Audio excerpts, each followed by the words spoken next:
नमस्कार विद्यार्थ्यांनो, मी तुमची एड्युकेटर श्वेता चंदनकर तुम्हा सर्वांचे ग्लोबल ऑनलाईन मराठी या यूट्यूब चॅनलवर स्वागत करते. तुम्हाला माहितीच आहे, रोज सकाळी मी तुमच्यासाठी घेऊन येणार आहे पेपर वनची most important PYQ MCQ series, म्हणजेच महत्त्वाचे PYQ MCQ प्रश्न.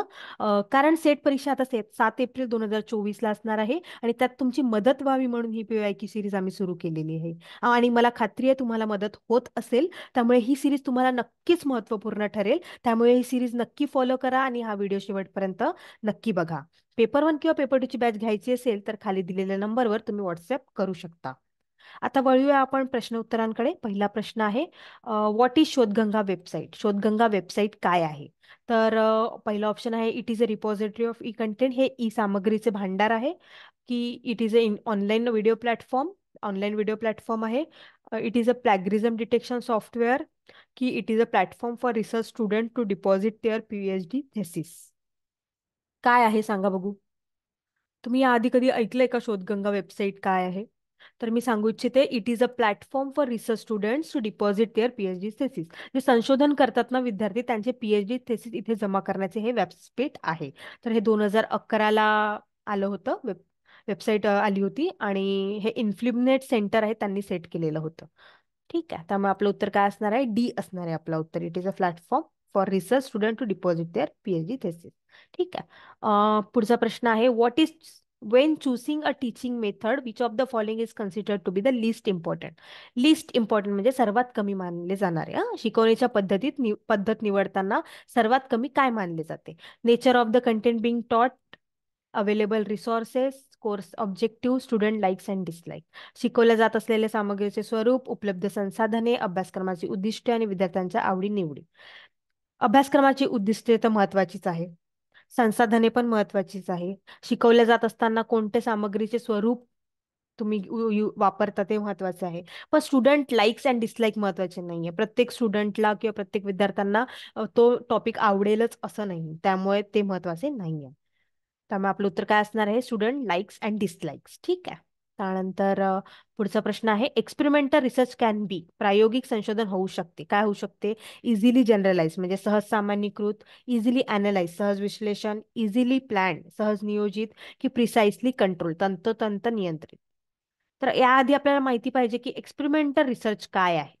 तर हा प्रश्न दुसऱ्या युनिटमधला आहे, रिसर्च ॲप्टिट्यूड, ज्यात एक्सपेरिमेंटल रिसर्च वगैरे आहे, प्रायोगिक संशोधन. तर त्याआधी आपण समजून घेऊया की एक्सपेरिमेंटल रिसर्च काय आहे. तर एक्सपेरिमेंटल रिसर्च म्हणजे प्रायोगिक संशोधन हे दोन व्हेरिएबल वापरून संशोधन करण्याची एक वैज्ञानिक पद्धत आहे. हे काय आहे? एक सायंटिफिक मेथड आहे, दोन व्हेरिएबल वापरून संशोधन करायची. तर ठीक आहे, त्यामध्ये दोन व्हेरिएबल खूप महत्वाचे असतात. एक्सपेरिमेंटल रिसर्चमध्ये दोन व्हेरिएबल खूप जास्त महत्वाचे असतात. तर ते दोन व्हेरिएबल कोणते आहेत?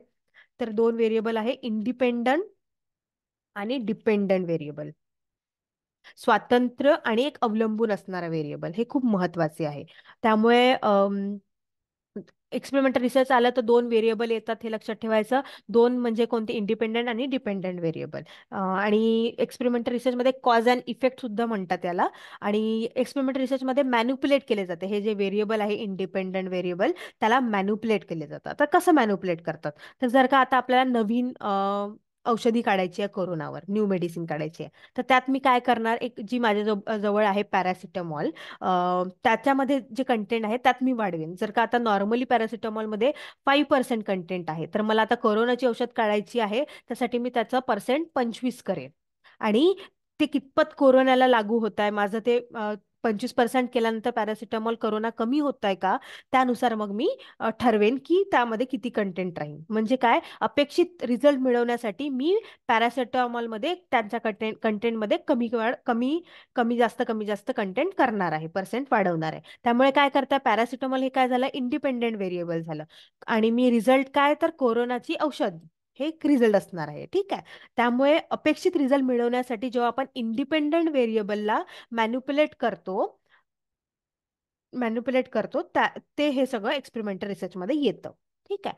त्यामुळे मॅन्युप्युलेशन ऑफ व्हेरिएबल हे एक्सपेरिमेंटल रिसर्चमध्ये येतं, त्यामुळे तुम्ही हे लक्षात ठेवू शकता. तर इंडिपेंडेंट व्हेरिएबल ज्यावर मी प्रयोग केला आहे, त्यातून अपेक्षित रिझल्ट मिळवण्यासाठी मी तो प्रयोग केला आहे. ठीक आहे, त्यामुळे ते एक्सपेरिमेंटल रिसर्चमध्ये येतं. आणि एक डिपेंडेंट व्हेरिएबल राहतो, तो कॉन्स्टंट राहतो. फक्त इंडिपेंडेंट व्हेरिएबलच मॅन्युप्युलेट होऊ शकतो. त्यामुळे काय होईल, प्रिसाइजली कंट्रोल. मॅन्युप्युलेट काय, कंट्रोल काय, सेमच, तंतोतंत नियंत्रित.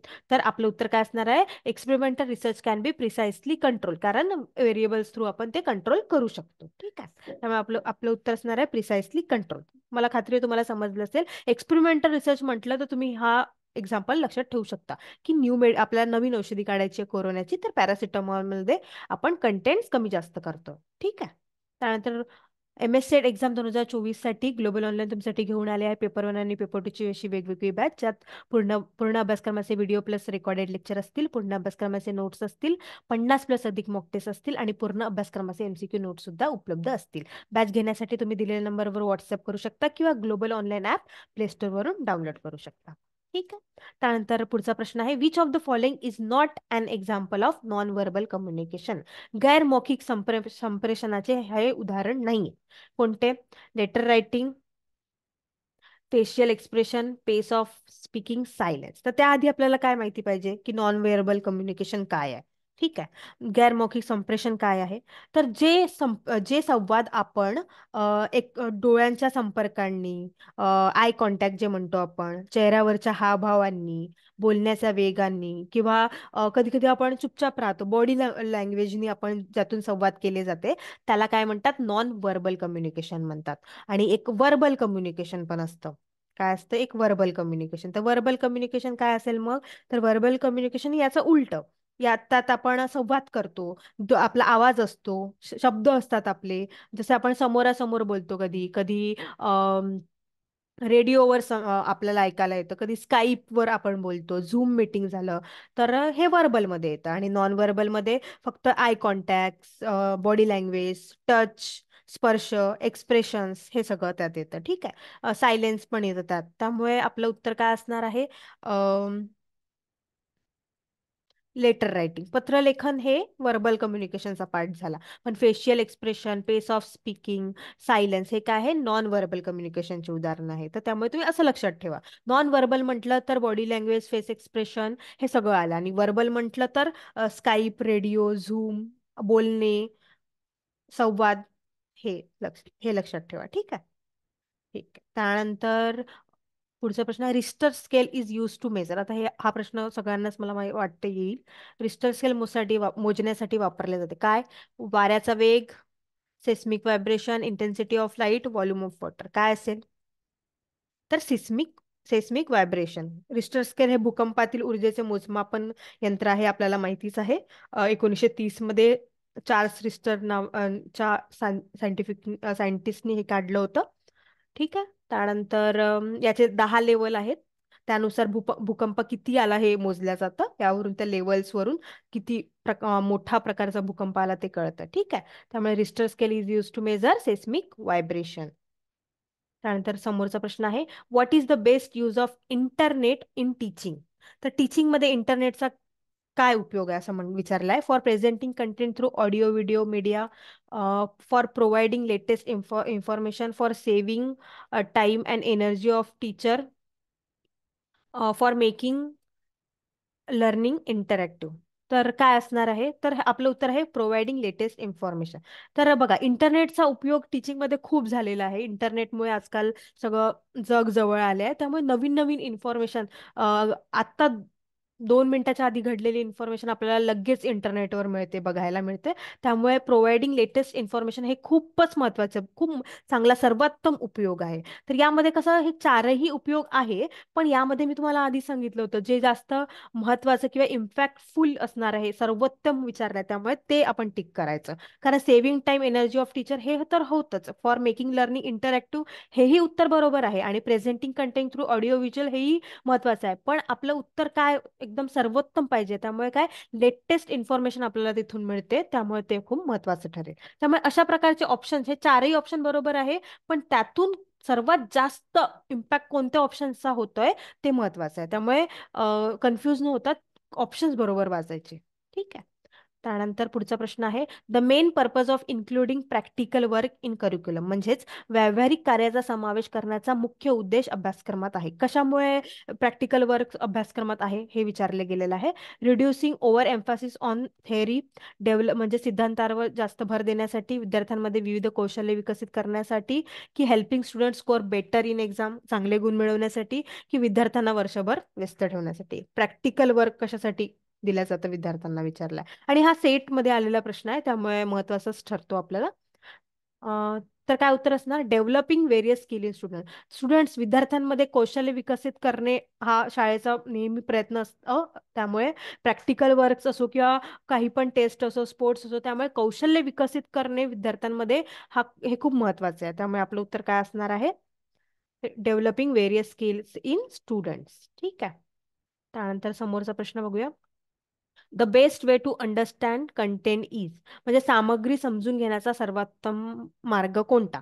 तर या प्रश्नाचा उपयोग आपल्याला तिसऱ्या युनिटमध्ये होणार आहे. जसं की पॅसेज जेव्हा आपण एखादा वाचतो आणि त्यावरचे एक्झाम क्वेश्चन्स करतो, तेव्हा हे खूप महत्वाचे असते. त्यामुळे रीड द कंटेंट रिपीटेडली. आपल्याला आता एवढा वेळ नाही राहत कधी आपण वाचायला, पण आपण एकदा तर वाचायलाच हवा पॅसेज. त्यानंतर रीड द कंटेंट अलाउड, आणि ते शांतपणे वाचायला हवं. आणि write down the content from memory, आणि एवढा वेळ नसतो आपल्याला, पण एकंदरीत कल्पना येते की पॅसेज कशावर आहे. आणि prepare and appropriate summary of the content, सामग्रीचा योग्य सारांश तयार करणे. तर सामग्री समजून, इथं आपण क्वेश्चनकडे वळूया. सामग्री समजून घेण्याचा सर्वोत्तम मार्ग कोणता, तर सारांश तयार करून घेणे. ठीक आहे, बेस्ट वे टू अंडरस्टँड. आपलं उत्तर काय असणार आहे, डी असणार आहे. पण जे मी आता तुम्हाला म्हटलं पॅसेज क्वेश्चन कसे सॉल्व्ह करायचे, त्यावर आपण वेगळं असं बोलूयाच. पण पॅसेज सॉल्व्ह करताना आधी उतारा वाचून घ्यायचा, आणि एकंदरीत कल्पना आपल्याला आली पाहिजे की पॅसेज कशावर आहे, त्यानुसार आपण प्रश्न सोडवू शकतो. ठीक आहे. त्यानंतर पुढचा प्रश्न आहे, what is research design. Research design काय आहे, संशोधन रचना काय आहे. तर a way of conducting research that is not grounded in theory, हे आहे का सिद्धांतानुसार संशोधन आयोजित करण्याचा एक मार्ग. चॉईस बिटवीन युझिंग क्वालिटेटिव्ह किंवा क्वांटिटेटिव्ह मेथड, गुणात्मक परिमाणात्मक पद्धती वापरून निवड करणारं. The study in which you present research finding, संशोधन निष्कर्ष सादर करता का तुम्ही रिसर्च डिझाईनमध्ये, की हे एक फ्रेमवर्क आहे, a framework for every stage of collection and analysis data. संकलनाच्या प्रत्येक टप्प्यासाठी एक फ्रेमवर्क आहे का, हे काय आहे रिसर्च डिझाईन. हे दुसऱ्या युनिट मधला प्रश्न आहे, research design. Research design, research paper, यावर सगळ्यावर प्रश्न विचारले जातात. त्यामुळे सांगा बघू. तर रिसर्च डिझाईन काय आहे, a framework for every stage of collection of data and analysis data. तर रिसर्च डिझाईन काय, हे एक स्ट्रॅटेजी आहे for answering your research question using data. म्हणजे आपण एक डेटा कसा कलेक्ट केला, आपण त्याची मांडणी काय केली, त्याचं विश्लेषण काय केलं, त्याचं फ्रेमवर्क कसं तयार करतो आपण रिसर्च पेपरमध्ये, तर रिसर्च डिझाईन यामुळे महत्वाचे ठरते. त्यामुळे रिसर्च डिझाईन हे फ्रेमवर्क आहे, हे लक्षात ठेवा तुम्ही. ठीक आहे. त्यानंतर आपलं उत्तर काय आहे, डी. ओके. त्यानंतर पुढचा प्रश्न आहे, what which of the following university was the centre of military education during वैदिक पिरियड. खालीलपैकी कोणते विद्यापीठ वैदिक काळात लष्करी शिक्षणाचे केंद्र कालावधी होते, सांगा बघू. हा 10व्या युनिट मधला प्रश्न आहे. आणि वैदिक पिरियड मधले हे युनिव्हर्सिटीज जे आहे ना, एन्शियंट युनिव्हर्सिटीज, हे खूप महत्वाचा टॉपिक आहे. यावर नेहमी सेट नेट मध्ये प्रश्न विचारला जातो, त्यामुळे हा टॉपिक कधीही सोडू नका. ठीक आहे. त्यात मग काय आपला ऑप्शन, तक्षशिला आहे का, नालंदा आहे, गुणशिला, कुंदीपुरम, सांगा बघू काय आहे. तर आपलं उत्तर आहे तक्षशिला. तक्षशिला हे मिलिटरी एज्युकेशनसाठी तेव्हा खूप फेमस होतं. त्यामुळे अम, लष्करी जे आहे शिक्षण ते तक्षशिलामध्ये होत होतं तेव्हा. आणि तक्षशिला ही खूप ओल्डेस्ट युनिव्हर्सिटी आहे, एन्शियंट प्राचीन विद्यापीठ आहे हे. हे टुरिस्ट डेस्टिनेशन म्हणून खूप फेमस आहे. ठीक आहे, हे तुम्ही लक्षात ठेवू शकता. तक्षशिला हे टुरिस्ट डेस्टिनेशन म्हणून फेमस आहे, आणि हे सध्या पाकिस्तानमध्ये आहे. ही तक्षशिला युनिव्हर्सिटी. यात 68 सब्जेक्ट शिकवले गेले होते तेव्हा पण. आणि हे मिलिटरी आणि मेडिसिनसाठी तक्षशिला खूप महत्वाचं आहे. त्यामुळे मागच्या नेटमध्ये विचारलं होतं की कोणती युनिव्हर्सिटी आहे जी मेडिसिनसाठी फेमस आहे, म्हणजे मेडिसिनचं शिक्षण तिथे शिकवलं गेलं होतं, तर ते तक्षशिला होतं. मेडिसिन आणि मिलिटरी हे तक्षशिलामध्ये आहे, त्यामुळे हे तुम्ही लक्षात ठेवा. आणि तक्षशिला म्हटलं की एक चाणक्य, चाणक्य जे आहेत स्कॉलर, ते तक्षशिलामध्ये शिकले होते, त्यामुळे तुम्ही ते लक्षात ठेवू शकता. त्यानंतर आपलं उत्तर आहे तक्षशिला. मिलिटरी आणि मेडिसिन तुम्ही लक्षात ठेवा, एड्युकेशन हे तक्षशिलाच्या रिलेटेड आहे. ठीक आहे. त्यानंतर how many goals have been set for sustainable development by UN to achieve social and economical development? तर हा प्रश्न काय आहे? हा प्रश्न 9व्या युनिट मधला आहे, ज्याच्यात SDG MDG तुम्ही कदाचित वाचलं असेल तर तुम्हाला माहिती असेल. SDG, आपण आता SDG वर प्रश्न विचारला, म्हणजे सस्टेनेबल डेव्हलपमेंट गोल्स म्हणजे काय? शाश्वत विकास उद्दिष्टे. तर त्यामध्ये किती उद्दिष्ट आहे हे विचारलंय. 20 आहेत की 17 आहे, 10 आहे, 16 आहे, किती आहे? तर शाश्वत विकास उद्दिष्टे हे 17 आहेत. किती आहेत? 17 आहेत. 1987 मध्ये ब्रटलँड कमिशन नावाची एक होतं, त्यांनी हे सस्टेनेबल डेव्हलपमेंटचा पाया ठेवला होता. पण हे कधी सुरुवात झालं? तर हे झालं सुरुवात 2015 मध्ये. आणि याचं कधी हे पूर्ण होणार आहे? याचा टार्गेट काय दिलाय? 2030 पर्यंत यांना हे 17 गोल्स कम्प्लीट करायचे आहेत. तर हे कोणते 17 गोल्स आहेत ते आपल्याला शिकावं लागेल. यात पॉवर्टी, असे भरपूर 17 17 गोल्स आहेत, ते आपल्याला शिकायचे आहेत. आणि याचा मेन मुद्दा काय होता एसडीजीचा? तर लोकांमध्ये शांतता, समृद्धीचा आनंद मिळावा म्हणून युनायटेड नेशननी हे स्वीकारलं होतं. आणि याच्यामध्ये 17 गोल्स आहेत, पण काय 169 टार्गेट आहे. आणि हे यांना कधीपर्यंत पूर्ण करायचे आहे? 2030 पर्यंत पूर्ण करायचं आहे. आणि कधीपासून सुरुवात झाली याची? 2015 पासून हे सुरू करण्यात आलं. तर एवढं तुम्ही लक्षात ठेवू शकता एसडीजी. ठीक आहे. त्यानंतर आपलं उत्तर काय? 17. त्यानंतर पुढचा प्रश्न आहे, which of the following is an incorrect pair? चुकीची जोडी सांगा बघू. तर television TRP, newspaper RAM, website hits, film box office. तर यावरून आपल्याला समजतेच काय असेल, सांगा बघू. टेलिव्हिजन TRP बरोबर आहे, वेबसाईट हिट राहते बरोबर आहे, फिल्म बॉक्स ऑफिसवर राहते. तर न्यूजपेपर आणि रॅमचा काही संबंध नाही. रॅम हे कम्प्युटरच्या रिलेटेड आहे, न्यूजपेपर तर न्यूजपेपर. ठीक आहे. त्यानंतर आपलं उत्तर काय आहे? Newspaper ram. त्यानंतर the effective communication is usually decide on the basis of. Effective कम्युनिकेशनवर भरपूर प्रश्न मला मिळाले आहेत, त्यामुळे इफेक्टिव्ह कम्युनिकेशन हा पार्ट, हा टॉपिक खूप महत्त्वाचा ठरतो, त्यामुळे तुम्ही सोडू नका. ठीक आहे. त्यानंतर काय म्हणतात, इफेक्टिव्ह कम्युनिकेशन कशावर ठरवले जाते? क्वालिटी ऑफ एक्सप्लेनेशन, स्पष्टीकरणाची गुणवत्ता, sender intention and criteria, economic use of medium, simplicity of message. सांगा बघा. इफेक्टिव्ह कम्युनिकेशन कधी होते? मी तुम्हाला सांगितलं होतं, विचारांची, ज्ञानांची हेतू, शक्यता चांगल्या पद्धतीने पूर्ण होणे. इफेक्टिव्ह कम्युनिकेशन, मला जे समजत आहे मी तुम्हाला चांगल्या पद्धतीने ते समजवू शकत आहे, आणि तुम्हाला ते समजत आहे, त्याचा प्रभाव तुम्हाला पडत आहे. मी जे बोलते त्याचा प्रभाव तुम्हाला पडत आहे, तुम्हाला ते चांगल्याने समजत आहे, म्हणजे ते इफेक्टिव्ह कम्युनिकेशन झालं. तर त्यासाठी काय महत्वाचं आहे? मी जे सेंडर आहे त्या माझा हेतू आणि माझा निकष बरोबर असला पाहिजे. माझे इंटेन्शन, जे मी तुम्हाला सांगायचा प्रयत्न करता, टॉपिक समजवायचा प्रयत्न करता, ते क्लिअर असलं पाहिजे. तेव्हाच जाऊन इफेक्टिव्ह कम्युनिकेशन काय होईल? तर बरोबर होईल. तर आपलं उत्तर काय असणार आहे? सेंडर इंटेन्शन अँड क्रायटेरिया, प्रेषकाचा हेतू आणि निकष. ठीक आहे. त्यानंतर समोरचा प्रश्न आहे, the learner characteristic that impacts learning the most. शिकणाऱ्यांची वैशिष्ट्याची प्रभावित करतात. काय प्रभावित करतात? Social and economic background, intelligence and study habits, aptitude and motivation, age and health. Learner, एखादं जे शिकणार आहे त्याची कॅरेक्टरिस्टिक कोणती गोष्ट इम्पॅक्ट करते जास्त? एज आणि हेल्थ नाही करणार, सोशल आणि इकॉनॉमिक बॅकग्राऊंड नाही करणार. आता या दोघांमधून सांगा काय असणार आहे? तर aptitude and motivation.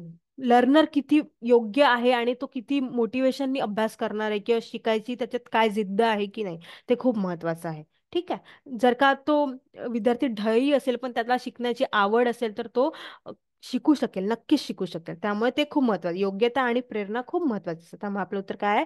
Aptitude and motivation. ठीक आहे. त्यानंतर पुढचा प्रश्न आहे, minimum period for PhD should be 2 years and there should be viva voce examination for PhD degree, this recommendation was made by. तर हा प्रश्न 10व्या युनिट मधला आहे. आणि कमिशन झालं, किंवा ओल्ड युनिव्हर्सिटीज झाले, वैदिक युनिव्हर्सिटी, यावर प्रश्न नेहमी असतोच. त्यामुळे हा टॉपिक खूप महत्वाचा ठरतो. त्यामुळे हा व्हेरी व्हेरी इम्पॉर्टंट टॉपिक तुम्ही करून ठेवा. PhD साठी किमान कालावधी 2 वर्षाचा असावा. PhD साठी वायवा व्हॉइस परीक्षा असावी. ही शिफारस कोणी केली होती? सांगा बघू, कोणी केली होती? इंडियन युनिव्हर्सिटी कमिशननी, की सॅडलर कमिशननी, राधाकृष्णन, कोठारी? तुम्ही यांचं नाव ऐकलंय, 10वं युनिट तुम्ही केला असेल तर कदाचित तुम्हाला हे माहिती असेल. तर आपलं उत्तर काय आहे? हे राधाकृष्णन कमिशननी हे शिफारस केली होती की 2 वर्षाचं PhD ठेवायला, मिनिमम 2 वर्षाचं असलं असलं पाहिजे. कशासाठी? तर राधाकृष्ण कमिशन काय आहे? तर हे 1948 मध्ये झालं होतं. 48 to 49 मध्ये राधाकृष्ण कमिशन आली होती. त्यात ही स्वातंत्र्यानंतरची पहिली अशी कमिशन आहे ज्यामध्ये युनिव्हर्सिटी एज्युकेशन कमिशन म्हणून याला ओळखलं जातं. हे याचं हे आहे. आणि यामध्ये युजीसी जी म्हणतो आपण, युनिव्हर्सिटी ग्रँड कमिशन, ज्याची आता आपण एक्झाम देतोय युजीसी नेट वगैरे, तर ही जी एपेक्स बॉडी आहे ही राधाकृष्ण कमिशन आयोगच्या द्वारे बनल्या गेली होती, तेव्हा बनली होती युजीसी. त्यामुळे भरपूरदा असं पण प्रश्न विचारला जातं की युजीसी कोणत्या कमिशनच्या थ्रू अंडरमध्ये बनली होती, तर राधाकृष्ण कमिशनच्या अंडरमध्ये युजीसी बनली होती. आणि युजीसीचा फुल फॉर्म काय आहे? University grand commission. आणि याला युनिव्हर्सिटी एज्युकेशन कमिशन असे सुद्धा म्हणतात. ठीक आहे. त्यामुळे आपलं उत्तर काय असणार आहे? राधाकृष्ण कमिशन. ठीक आहे. नंतर national environmental engineering research institute, NEERI, हे कुठे आहे? निरी जे आहे, राष्ट्रीय पर्यावरण अभियांत्रिकी संशोधन संस्था, तर कुठे आहे? तर नागपुरात आहे, कलकत्ता, पंजिम, चेन्नई, कुठे आहे? तर हे नागपूरमध्ये आहे. निरी आहे ना, हे नागपूरमध्ये आहे. ठीक आहे. त्यानंतर पुढचा प्रश्न आहे, the main role of UGC in higher education. उच्च शिक्षणामध्ये युजीसीची मुख्य भूमिका काय आहे? तर open university in all India, संपूर्ण भारतातील मुक्त विद्यापीठाचा समावेश आहे का? ॲग्रीगेट युनिव्हर्सिटी, मान्यता प्राप्त करते का विद्यापीठांना? कंट्रोल करते का, नियंत्रण करते का? आणि प्रोव्हाइड फंड्स टू युनिव्हर्सिटी, काय करते सांगा बघू. तर युजीसी हे काय आहे? विद्यापीठाच्या शालेय शिक्षणात शिक्षण, परीक्षा, धोरण, संशोधन, व्याख्या, सुपरवायझिंग करते, सगळंच करते. पण मेन यांचा उद्देश काय आहे? तर प्रोव्हाइडिंग फंड्स टू युनिव्हर्सिटी. तर युजीसीचा मेन रोल काय आहे? Providing funds to university. ठीक आहे. त्यामुळे कन्फ्यूज होऊ नका आणि बरोबर उत्तरे टिक करा. ऑप्शन्स बरोबर वाचत चला, प्रश्न बरोबर वाचत चला. ठीक आहे. त्यानंतर प्रश्न आहे, which among the following is part of the digital initiative for higher education. आता तुम्ही बघितलं असेल माझ्या क्वेश्चन्समध्ये जास्तीत जास्त खूप भर हा डिजिटल इनिशिएटिव्हवर मी दिला आहे, कारण त्यावर प्रश्न विचारलेच जातात. त्यामुळे तुम्ही ते थोडं लक्ष द्या त्यावर. काय आहे option? National school of digital art, national academy repository, central data of Indian university, की डिजिटल वेद, काय असणार आहे? Which of the following is a part of digital initiative. Digital initiative म्हटलं तर नॅशनल अकॅडमिक डिपॉझिट, राष्ट्रीय शैक्षणिक डिपॉझिटरी, हे खूप महत्वाचं आहे. कारण हे जे आहे ना डिपॉझिटरी, याच्यामध्ये ऑनलाईन स्टोअर हाऊस आहे. डिजी लॉकर सारखं आहे, जे आपले डॉक्युमेंट्स नाही का व्हॅलिडेट आणि गॅरंटीड, म्हणजे सुरक्षितेची हमी सुद्धा देतो. ते त्याच्यामध्ये आपण डिपॉझिट करून ठेवू शकतो. हे 2017 मध्ये आलेलं आहे आणि हे मिनिस्ट्री ऑफ एज्युकेशननी बनवलेलं आहे. त्यामुळे हे खूप महत्त्वाचे ठरते. डिजिटल इनिशिएटिव्ह जे केले आहे हायर एज्युकेशनमध्ये, ते खूप महत्त्वाचे ठरतात. त्यामध्ये सगळंच येते. मग ई पाठशाला येते, national academic depository, digi locker येते, किंवा शोधगंगा झालं, मग अशी जे आपण प्रश्न वाचला, शोध शुद्धी झालं, असे भरपूर जे आहे ना, हे सगळं महत्त्वाचे आहे डिजिटल इनिशिएटिव्हमध्ये. त्यामुळे ते तुम्ही करा नक्की. आणि आपलं उत्तर काय? National academic depository. ठीक आहे. मला खात्री आहे तुम्हाला हा व्हिडिओ आवडला असेल आणि ह्या प्रश्नांची तुम्हाला भरपूर मदत होईल, कॉन्सेप्ट समजेल, सगळं खूप महत्त्वाचं आहे. बॅच घ्यायची असेल तर खाली दिलेल्या नंबरवर तुम्ही व्हॉट्सअप करू शकता, किंवा ग्लोबल ऑनलाईन ॲप प्ले स्टोअरवरून डाउनलोड करू शकता. व्हिडिओ बघितल्याबद्दल धन्यवाद आणि अशाच व्हिडिओसाठी नक्की लाईक, सबस्क्राईब करा. भेटूया. थँक्यू.